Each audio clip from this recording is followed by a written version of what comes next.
मुझे नहीं पता, लेकिन थोड़ा सा आखिरी में जितना जल्दी हो सके मैं इसको क्लियर कर दूं। ये लड़की अपने जीवन में कमजोर नहीं पड़ी, ये लड़की आंसू बहाकर रोई नहीं, ये लड़की अपने जीवन के अंदर मुसीबतों में अपने जीवन को संघर्षपूर्ण नहीं बनाया, परंतु अपने जीवन के अंदर इस लड़की ने अपने जीवन को सामर्थ्य बना लिया और परमेश्वर की उपस्थिति में खड़ी हो गई और खड़ी होकर परमेश्वर की महिमा किया।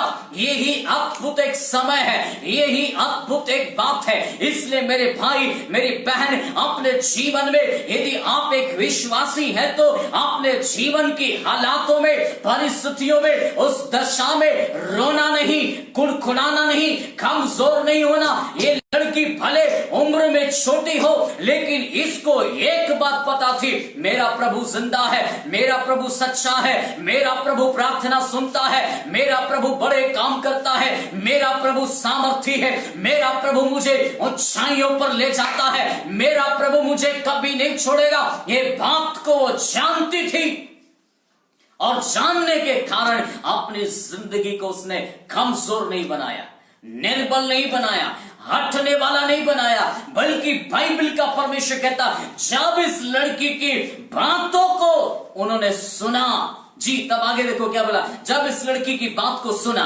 हाँ, तो नामान ने अपने प्रभु के पास जाकर कह दिया, नामान ने अपने प्रभु के पास जाकर कह दिया, इस्राएली लड़की इस प्रकार कहती है, इस्राएल की लड़की जहां से हम लेकर आए वो लड़की इस प्रकार से कहती है, आराम के राजा ने कहा, आराम के राजा ने कहा, तुझा मैं इस्राएल के राजा के पास एक पत्र भेजूंगा। मैं इस्राएल के राजा के पास एक चिट्ठी लिखकर भेजूंगा। हाँ जी।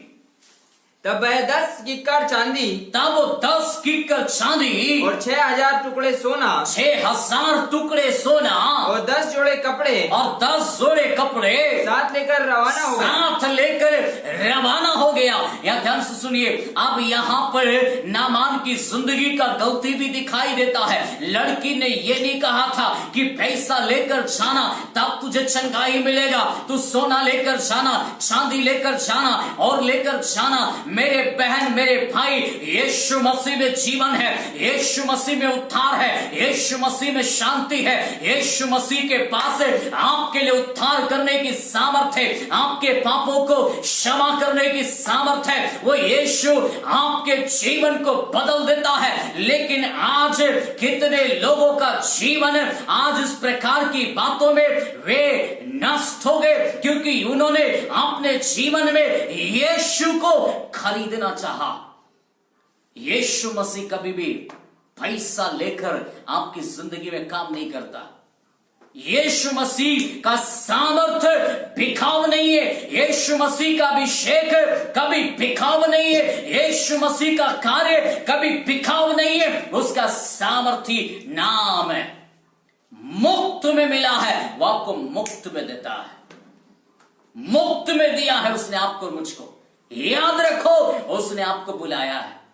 इस लड़की ने यह कहा था, सामरोन के अंदर एक भविष्यवक्ता है, एक अच्छी गवाही, एक अच्छी गवाही, कम ऑन चर्च, एक अच्छी गवाही इस लड़की ने दिया है। आज आपके मेरी जिंदगी की गवाही क्या है? क्या उन परिस्थितियों में हम अपने जीवन में कलीसिया को लेकर, पासवान को लेकर क्या अच्छी गवाही आपके लोगों के बीच में, गांव में, कलीसिया में कहीं पर ऐसी कोई अद्भुत गवाही है तो प्रभु की महिमा कीजिए। ये प्रभु को महिमा देने वाली बात है। लड़की ने गवाही दी, लड़की ने कुछ और बात नहीं किया, केवल इतनी सी बात बताया, यदि आपकी कलीसिया में छुटकारा है, आपकी कलीसिया पावरफुल है, आपकी कलीसिया वरदानों से भरी हुई, आपकी कलीसिया में परमेश्वर का अद्भुत कार्य है, आप निमंत्रण दीजिए, आप निमंत्रण दीजिए। परमेश्वर छुएंगे, परमेश्वर लोगों को, जिंदगी को बदलेंगे, परमेश्वर लोगों के जीवन में काम करेंगे। आप अपने पेज पर, आप अपने साथ में उनको निमंत्रण दें। काम करने का कार्य परमेश्वर का है, परमेश्वर का है। आप इतना करें, प्रार्थना के साथ, विश्वास के साथ अपने जीवन में एक काम जो आपको प्रभु ने सौंपा है वो करिए। प्रभु आपकी जिंदगी को बदलेंगे, प्रभु आपके साथ दूसरों को भी आशीष का कारण बना देंगे, क्योंकि परमेश्वर का वचन जीवित है। या ये लड़की ने अपनी गवाही दी, और नामान ने अपने जीवन की गलती की। वो पैसा लेकर गया कि मेरी जिंदगी में मैं इतना सब कुछ ले जाकर शायद, और जब पैसा लोग देता है ना तो वहां पर मनुष्य अपने जीवन में अलग अलग आशाएं भी लगाने लगता है। नामान ये सब कुछ लेकर गया और ये सब कुछ ले जाने के कारण उसके मन में अलग अलग भावनाएं थी। मैं इतना पैसा ले जाऊंगा, चांदी ले जाऊंगा, सोना ले जाऊंगा तो पास्टर मेरे सामने झुकेगा और मेरे पास आएगा, मेरे घाव पर तेल लगाएगा, मेरे आगे पढ़ना, ये सब कुछ लिखा है, मेरे घाव पर तेल लगाएगा। पास्टर आपका गुलाम नहीं है, पास्टर परमेश्वर का बुलाया हुआ एक जन है। परमेश्वर की ओर से आपके मेरी सेवा करने के लिए प्रभु ने भेजा हुआ एक व्यक्ति है।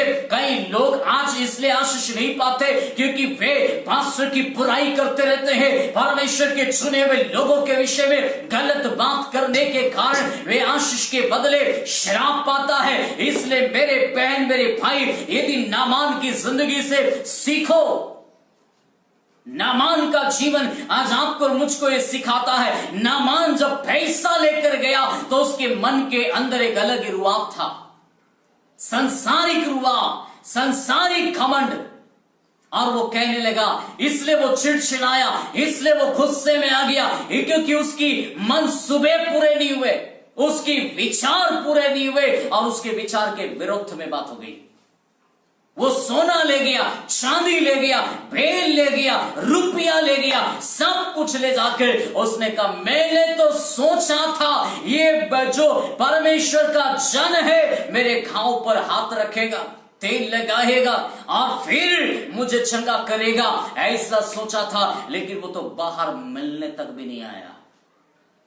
Hallelujah, hallelujah. ये है परमेश्वर की अद्भुत बात। और परमेश्वर आपके मेरी जिंदगी को चाहता है। आज वो आपको बुला रहा है, आज वो आपके जीवन से चाहता है। और आज परमेश्वर आपके और मेरी जिंदगी में एक बड़े बदलाव को चाहता है। इसलिए परमेश्वर के वचन को ध्यान से सुनिए। जब ये बातों को कहा, देखो इजराइल राजा के पास में जब ये भेजा गया तो राजा भी कुड़कुड़ाने लगा, राजा बुड़बुड़ाने लगा। इजराइल का राजा भी ये बात समझ नहीं पाया और वो भी गलत गलत बातें कहने लगा। लेकिन एलिया को पता है, एलिया वहां प्रकट हुआ। 8वां पद पढ़ेंगे, हम क्या लिखा, एलिया वहां क्या कहता, हाँ 8वां पद पढ़िए। ये सुनकर कि इजराइल के राजा ने अपने वस्त्र फाड़े, सुनकर कि इजराइल के राजा ने अपने वस्त्र फाड़े। परमेश्वर के भक्त एलीशा ने राजा के पास परमेश्वर भेजा। के भक्त ने एलीशा ने राजा के पास भेज दिया। हाँ जी, अगर मेरे पास आए हाँ तब जान लेगा कि इजराइल में भविष्यवक्ता है। मेरे पास आए तब जान लेगा कि इजराइल के अंदर भी एक भविष्यवक्ता पाया जाता। हाँ जी। तब नामान घोड़ों और रथों समेत एलीशा के द्वार पर आकर खड़ा हुआ। अब सीधे 11 पढ़ेंगे, 11। परंतु नामान क्रोधित हो गया। हाँ जी, ये कहता हुआ चला गया, ये कहता हुआ चला गया, मैंने तो सोचा था कि अवश्य वह मेरे पास बाहर आएगा, मैंने तो सोचा था अवश्य वो मेरे पास आएगा। वो खड़ा होकर अपने परमेश्वर से प्रार्थना वो करके, खड़ा होकर मेरे लिए प्रार्थना करके कोढ़ के स्थान पर अपना हाथ कोढ़ रखकर के कोढ़ को स्थान दूर पर हाथ करेगा रखेगा। हाँ, और कोढ़ को दूर करेगा। और कोढ़ को दूर करेगा। क्या दमिश्क की अवान और पर्वत नदियां इजराइल के सब जलाशयों से उत्तम नहीं है? यहाँ नामान नाराज क्यों हो गया? क्योंकि नामान का नाराज होने का कारण ये लिखा है, परमेश्वर के दास को आत्मा ने बोला, आत्मा ने इस बात को प्रकट कर दिया, नामान को बोल कि वो 7 बार यर्दन नदी में जाकर 7 बार डुबकी लगा ले। ये बात को उसको कहा। नामान ने अपने जीवन में क्रोधित हो गया क्योंकि वो पैसा लेकर आया था, सोना लेकर आया था, चांदी लेकर आया था। परमेश्वर की चंगाई को, परमेश्वर की सामर्थ को, परमेश्वर के कार्यों को आप पैसे से खरीद नहीं सकता। यदि चंगाई चाहिए, विश्वास करे, अपने पापों को क्षमा मांगे, प्रभु यीशु मसीह अभी इस समय आपको छुएगा, चंगा करेगा, क्योंकि वो पैसे से उसकी सामर्थ को, चंगाई को आप खरीद नहीं सकते। ये विश्वास पर डिपेंड है, ये पापों की क्षमा पर डिपेंड है। अगर आप आज कहते यीशु मेरी जिंदगी में आ, मेरी हालात को बदल दे, यीशु बदल देगा, वो बदल डालेगा, क्योंकि वो परमेश्वर का वचन कहता जैसे ही गया, प्रभु ने कहा पैसा इसलिए तो था, तो सोचा था कि वो मेरे पास आएगा, तेल मलेगा, हाथ लगाएगा, ये सब कुछ करेगा। सोचा था उसने, ऐसे ही विचार रखता है वाला। वो परमेश्वर को प्यार नहीं करते। यदि वो परमेश्वर को प्यार करते हो, भाषा ऐसा विचार उनकी जिंदगी में कभी नहीं आता, बल्कि वो प्रभु यीशु मसीह में होकर एक अद्भुत विचारों के साथ में प्रभु की महिमा में जीते, प्रभु की महिमा में जीते। ये देना आपको घमंड दिला सकता है, इसलिए शत्रु की चालाकी में आना नहीं। आप अपने कर्तव्य को निभाइए, आप अपने बोझ को निभाइए, अपने आपके हृदय में प्रभु ने जो बोझ डाला वो कीजिए, बल्कि कभी उससे दाई बाई मत चाहिए। यीशु ने आपको बुलाया है, आपकी बुलाहट आपका परमेश्वर है, और जब उसने आपको बुलाया है तो अपनी महिमा में बुलाया है। जी याद रखें, अपनी महिमा में उसने बुलाया। जी तो वचन लिखा है, वचन कहता है कि जब उसने बुलाया परमेश्वर की महिमा में, तब वो तो कहता मैंने सोचा था कि मेरे साथ ऐसा होगा, लेकिन वो तो बोलता 7 बार डुबकी लगा। वो बोलता है मेरे देश में, मेरी जगह में, मेरे गांव में, मेरे नगर में क्या इससे भी सुंदर, इससे भी बढ़िया अहाव की नदियां नहीं है क्या, कि जो मैं यर्दन में डुबकी लगाऊं। यहां तीसरी बार उसने उस बात को मानने से इनकार किया, अपने परमेश्वर के दासों की बात मानने से इनकार किया। आज प्रभु के दास आपको कहां से सिखा रहे हैं? क्या उनकी बातें हैं ये? क्या ये उनका वचन है? क्या ये उनकी बातें वो कर रहा है? अगर परमेश्वर के दास यदि आपको वचन दे रहा है तो ये परमेश्वर के वचन से आपको दे रहा है। यदि ये वचन को आप विश्वासी लोग ध्यान से सुनकर परमेश्वर के वचन को मानेगा तो इसमें आशीष को देखेगा, इसमें चंगाई को देखेगा, इसमें छुटकारे को देखेगा। आज कई विश्वासी लोग परमेश्वर के वचन को नहीं मानते। परमेश्वर के दासों ने जो वचन को कहे उन वचनों को तिरस्कार करते हैं, इसीलिए वे अपनी चंगाई से, अपनी शांति से, अपने छुटकारे से वे दूर हैं। यदि आप स्वीकार करेगा, नहीं आज का वचन मेरे लिए बोला गया, आज का वचन मेरे लिए, मैं इस वचन के अनुसार जीऊंगा, इस वचन के अनुसार करूंगा, ऐसा बोलकर यदि कोई खड़ा हो जाए तो अपनी जिंदगी में वो छुटकारा पाएगा, जिंदगी बदल जाएगी। प्रभु यीशु मसीह ने आपको बुलाया है। यहां ये प्रभु की दास की बात मानने के बजाय ये कुड़कुड़ाने लगा, ये अलग अलग बातें कहने लगा। इनका काम सिखाना है, ये सिखाते रहते हैं, सिखाते रहते हैं, सिखाते रहते नहीं, प्रभु ने बुलाया इसलिए कर रहे हैं, प्रभु का वचन है इसलिए आपको दे रहे हैं। और परमेश्वर का वचन यदि आप स्वीकार कर लेगा, आपके जीवन में आप बदलाव को देखेगा। नामान ने अस्वीकार किया क्योंकि उसके मन के अंदर भावना अलग थी, विचार अलग था, इसलिए वो अपनी आशीष को खो रहा था। लेकिन यहां उसने अपनी परमेश्वर के दास की बात नहीं मानी, इसके कारण वो चिड़चिड़ा हो गया। लेकिन चौथी बात, हमारा अच्छा मित्र होना बड़ी आशीष है। हमारा अच्छा मित्र होना आपके और मेरे लिए आशीष की बात है। पढ़ेंगे वचन में, देखो क्या लिखा, 13 वचन।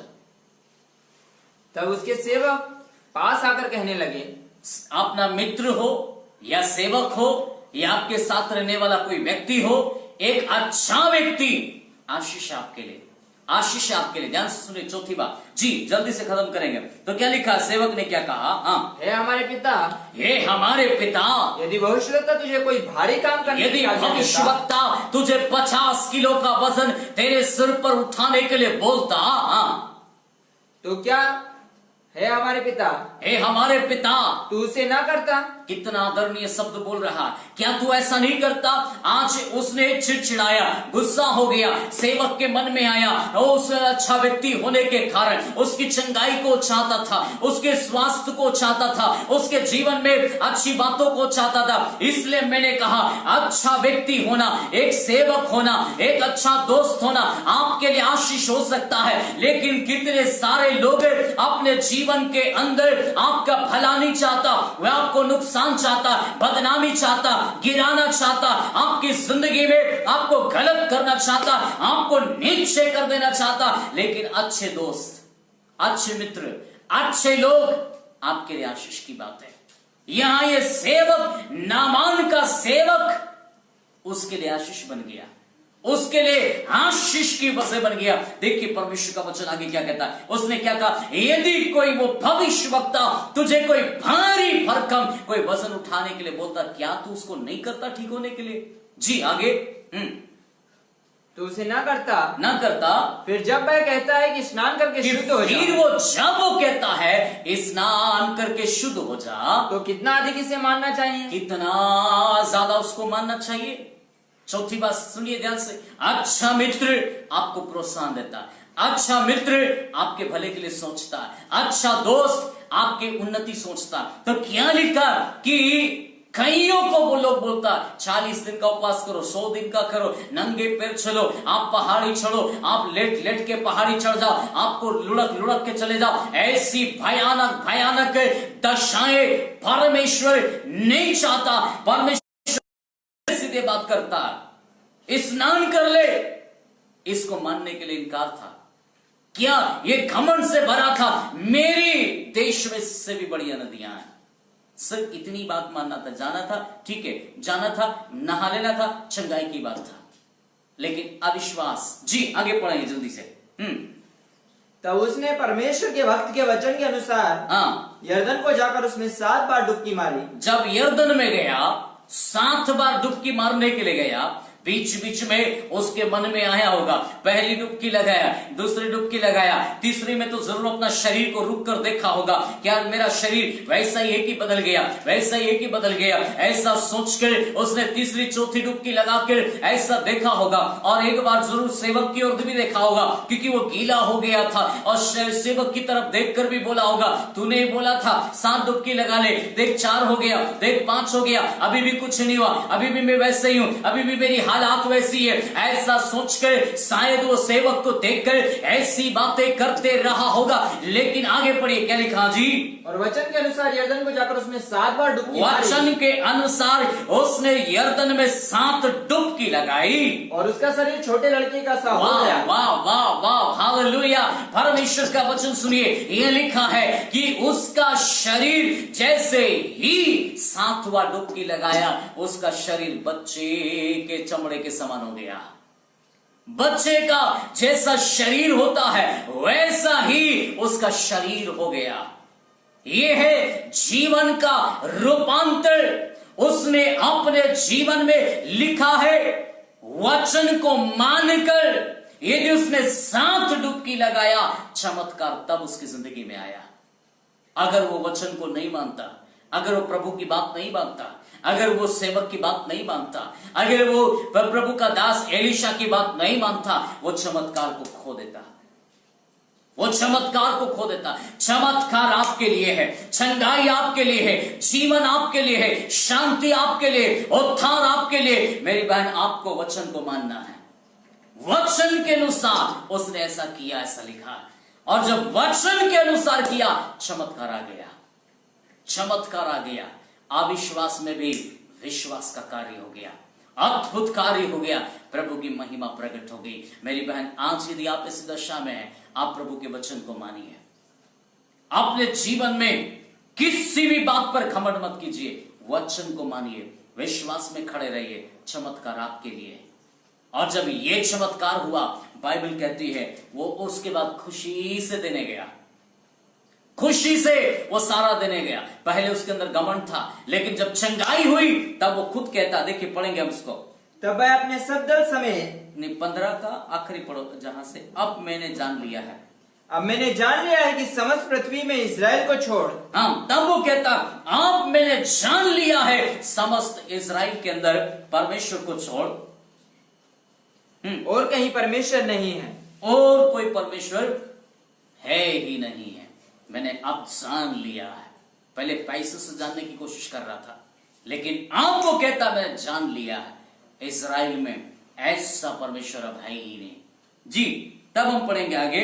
जब ये बातें जब जान लिया तो सब लेके आया, और लेके आया 16 से लेके 19 तक आप पढ़ना, घर में पढ़ना। जी ठीक है। तब अब 20 वचन पढ़ेंगे हम। हाँ, कि परमेश्वर के भक्त एलीशा का सेवक, तब परमेश्वर का भक्त एलीशा का सेवक गेहजी सोचने लगा। सुनना ध्यान से, तब परमेश्वर का भक्त एलीशा का सेवक गेहजी सोचने लगा, गेहजी सोचने लगा, मेरे स्वामी ने तो उस आरामी नामा मेरे स्वामी ने तो आरामी राजा के जो सेनापति से को ऐसे ही छोड़ दिया है। ऐसे छोड़ दिया। पैसा भी नहीं लिया, सोना भी नहीं लिया, चांदी भी नहीं लिया, रुपया भी नहीं लिया, सब वो वापस लेके जा रहा, जबकि ये सब हमारे लिए लाया था। ओ हमको क्या मिलेगा?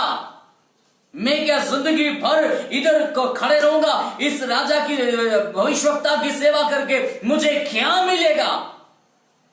उसको कमाई का दरवाजा सोचा। उसको कमाई, सेवकाई कमाई का जरिया नहीं है। सेवकाई में आना है तो अपना दिल से आ जाओ यीशु मसीह के पास। रुपया कमाने के लिए सेवकाई में नहीं आना। यही करना है तो पकोड़े बेचो, अपना कोई काम करो और अपना काम करके प्रभु का सेवा करो।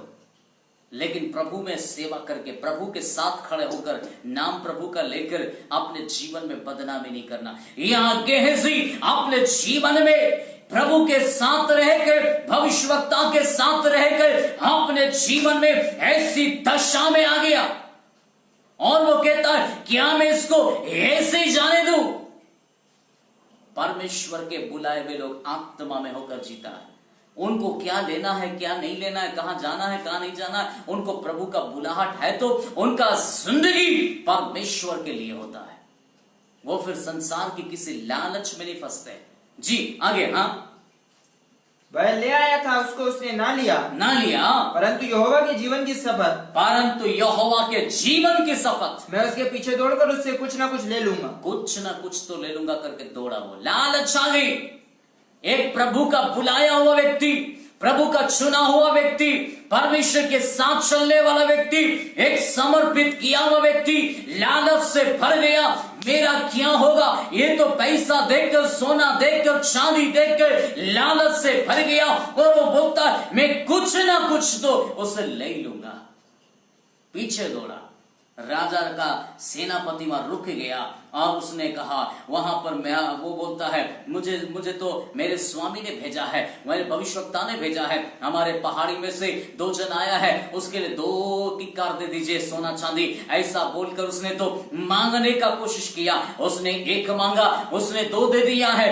ऐसा भारी भरकम उसके जीवन में दे दिया। ये लेकर भी वापस आ गया। ये खुश हो गया, ओ देखो मैंने कमा लिया है, मैंने पा लिया है अपनी बुद्धि से, अपनी समझ से। लेकिन परमेश्वर का आत्मा जानता था, परमेश्वर का आत्मा ने यदि भविष्यवक्ता को भरा है, भविष्यवक्ता को लेने के लिए मना किया है, तो उसका एक भी टुकड़ा चांदी, एक भी टुकड़ा सोना प्रभु नहीं चाहता था इस जगह पर रहे। तो यहां पर गेहजी को कैसे बर्दाश्त करता? इसीलिए लिखा है, यह लिखा है, जाइए पढ़िए 25 पद पढ़िए। जब वह टीले के पास पहुंचा, जब वो भीतर जाकर 25 तब वह भीतर जाकर अपने स्वामी के सामने खड़ा हुआ। हाँ जी। एलीशा ने उससे पूछा, हे गेहजी, एलीशा ने उससे पूछा, हे गेहजी, तू कहां से आता है? तू कहां से आता है?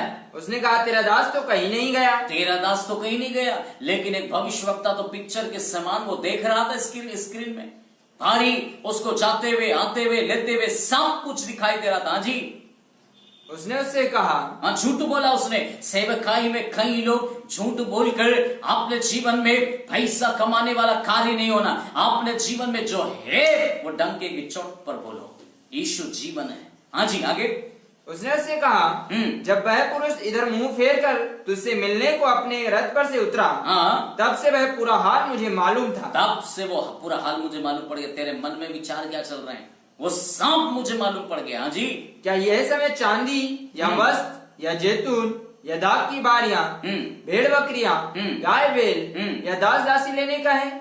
यहां पर प्रभु का दास कहता है, क्या ये समय ये सब लेने का है, ये सब बोने का है? ये समय है काम करो, ये समय है नाश होने वाली आत्माओं को बचाओ, ये समय है जागृति लाने का, ये समय है प्रार्थना करने का, ये समय है अद्भुत रीति से आपका जीवन इस्तेमाल होने का। आपको जो जो काम दिया है, इस काम के साथ में अपने जीवन को ऐसा तैयार करो कि मसीह यीशु का राज्य बढ़े। जी आगे पढ़ेंगे। हाँ, इस कारण से नामान का कोढ़ तुझे, अगर तूने अपनी जिंदगी में नहीं माना और झूठ बोला, लालच में फंस गया, इस कारण नामान का कोढ़, हाँ जी, तुझे और तेरे वंश को सदा लगा रहेगा। तुझे और तेरे वंश को सदा लगा रहेगा।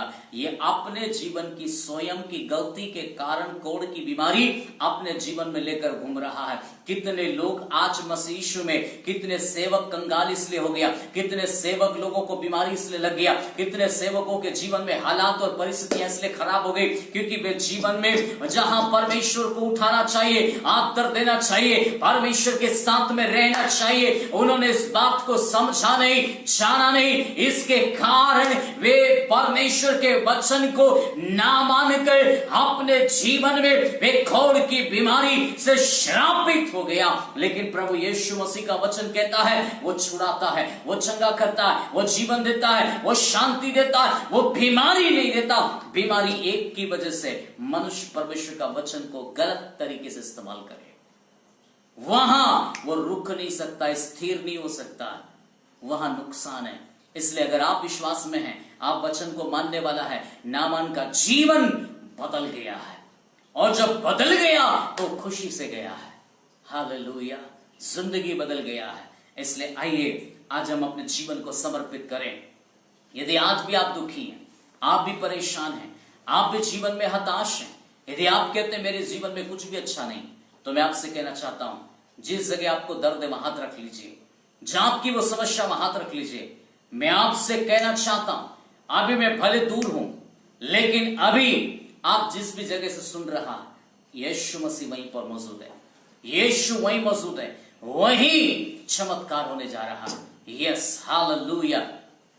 प्रभु, मैं आपका दास सुने के नाते इस समय जितने लोग प्रभु आपका वचन सुन रहे, एक एक के जीवन के ऊपर मैं आपकी चंगाई की घोषणा करता हूं। इस समय उनके शरीर का, स्किन का बीमारी यीशु के नाम में चले जाए, सिर का दर्द यीशु के नाम में निकल जाए, पेट का दर्द निकल यीशु के नाम में, घुटनों का दर्द यीशु के नाम में निकल। वो सारी सपने में सताने वाली दुष्ट आत्माएं, इनके जीवनों में बीमारी लाने वाली वो सारी दुष्ट आत्माएं यीशु के नाम में निकल जा। और इस समय हम चंगाई की घोषणा करते हैं, और पूरी तरह से प्रभु आपके लोगों के अंदर जीवन की बातें मैं बोलता हूं, और उन्नति इनके जीवन में होने पाए। प्रभु हर एक को आशीष दे, शांति दे, अद्भुत छुटकारा दे, अद्भुत रीति से प्रभु इनके शरीर में जैसे नामान का शरीर वचन मानने से बदल गया और बाप बच्चे के समान हो गया, वैसे ही इनके शरीर का स्किन हो जाने पाए। और महिमा आपको परमेश्वर। धन्यवाद प्रभु, आपने चंगा किया, आपने आशीष किया, आपने जीवन दिया। सारी महिमा, सारा आदर हम आपको देते प्रभु, हे यीशु के नाम में मांगते हैं, आमीन। प्रभु आप सबों को आशीष दें। अगले सप्ताह में प्रभु भोज की वेदी में हम आएंगे, इसलिए जितने लोग तैयार हैं वो हर एक जन तैयार रहें, क्योंकि अगले सप्ताह में, अगले संडे को प्रभु भोज की विधि में हम जाएंगे और प्रभु को महिमा देंगे। प्रभु आप सबको आशीष दें।